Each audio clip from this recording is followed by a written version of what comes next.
رمضان کی رات میں جنت کے سب دروازے کھول دیے جاتے ہیں، پورا مہینہ ایک دروازہ بھی بند نہیں کیا جاتا، اور دوزخ کے سب دروازے پورے مہینے کے لیے بند کر دیے جاتے ہیں، ایک دروازہ بھی نہیں کھولا جاتا۔ سرکش شیاطین و جن سب کو زنجیروں سے قید کر دیا جاتا ہے۔ ایک آواز دینے والا آسمان سے ہر رات طلوع فجر تک آواز لگاتا رہتا ہے،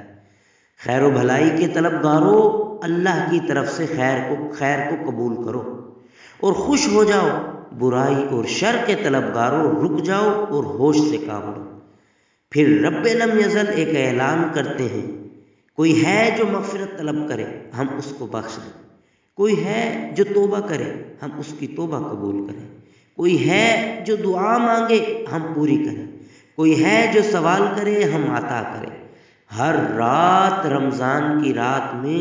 60,000 لوگوں کو جہنم سے آزاد کر دیا جاتا ہے، اور عید الفطر کے دن پورے مہینے میں